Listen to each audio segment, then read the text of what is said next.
fantastic. Rebecca Walser is with us, President and CEO of Walser Wealth Management, and Nancy Tengler, Chief Investment Officer at Laffer Tengler Investments. So, Nancy, I can't help myself here. I watched part of that interview. I tried so hard, this guy Pelley, Scott Pelley. All he did was ask Powell, why are all these people dying, starving, homeless, et cetera, et cetera. He couldn't understand that the economy is recovering because vaccines are opening up the economy, and the fundamental economy is in pretty good shape with low taxes and regulations until it's wrecked by Washington. I mean, he just couldn't get that part. What do you think?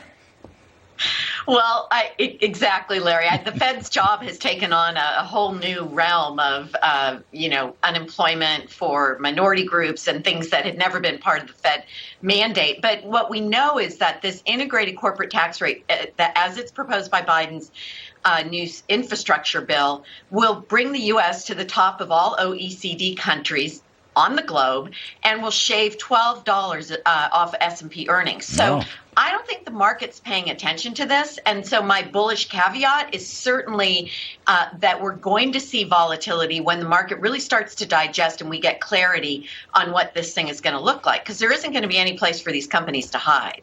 Rebecca, what's your take on that? I mean, I don't want to sound doom and gloom here because I think you've got a good situation. I'm just worried, as is Nancy, that the politics and the policy will be anti-growth and anti-prosperity. Having said that, were you surprised how bullish Powell was? I really was, actually, Larry, because it doesn't seem like he's really taking into account the fact that all of the things that you just mentioned. But one thing that I didn't like about his speech is I'm not interested in a 2020 repeat.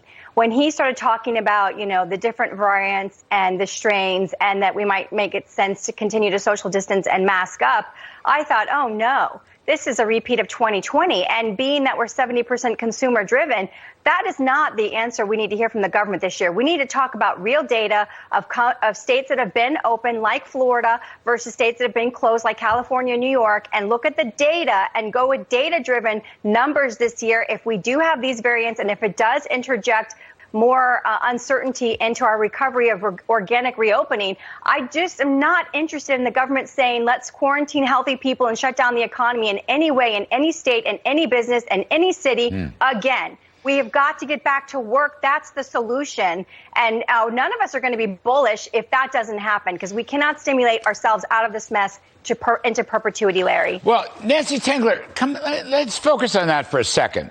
I mean, a Fed chair is almost obliged to bring in COVID. Now, COVID cases are rising some.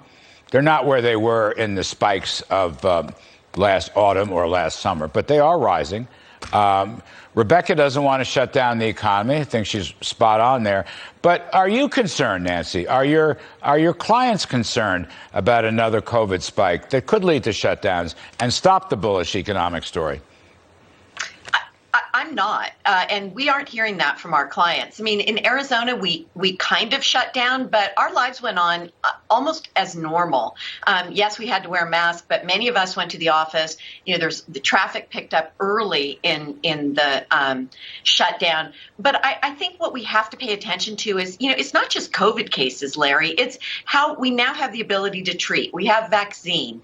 The U.S. consumers' net worth was up 10% last year at historic high. We have government, for the first time, state and local governments were in a surplus last year. That was the first time since 1978. So I think we need to stop the doom and gloom discussion. And I agree with Rebecca. Everybody needs to get back to work. Women in particular have been compromised in this situation because of the inability to send their kids to school and keep their jobs. So I think those are bigger issues than COVID at this point, because COVID is somewhat treatable now. We understand the disease a lot better than we did last spring. And I think we should be focused on the other.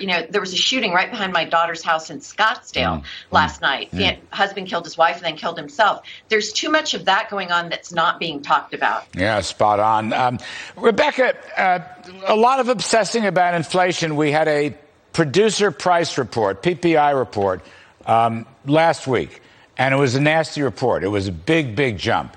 So are we headed for this huge bout of inflation? Well, if you look at that report really closely, Larry, if you look at the final demand price, the big, a large part of that jump was energy. 5.9% of that jump alone was just the energy sector. So it really depends on what happens with, I guess, this administration's energy policy. Obviously, your administration was much more energy independent, and we're looking like we're moving away from that. And that's a huge factor. A lot of consumers can't understand the core CPI doesn't include food or energy. So the government might use it to sort of stabilize real quick volatility, but consumers feel those choices and they feel the increase in costs. So, you're going to have to find the happy balance between 120 billion of purchases a month that the Federal Reserve is doing right now and organically reopening. And we are seeing steeper yield curves, as you know, we've seen this first quarter, and that will impact the pocketbook, especially during the summer busy travel months. So I don't think people are going to be happy if gas prices are going a lot higher this year. Nancy Tengler, just give me the last take, 10 seconds, 15 seconds. Will profits overcome all these other problems? Profits are the mother's milk of stocks. Is that going to be the case? You still bullish? Yes, I am. I think what we really want to pay attention to, though, is the guidance that we're getting from managements. And, there is a lot of pent-up demand in the consumer. So I do think there's room for some inflation. I think the market is underestimating the level of inflation we're likely to see in the next few months. Well, okay. Rebecca Walser, Nancy Tengler, thank you, ladies. Appreciate it very much. Now, folks, moving on.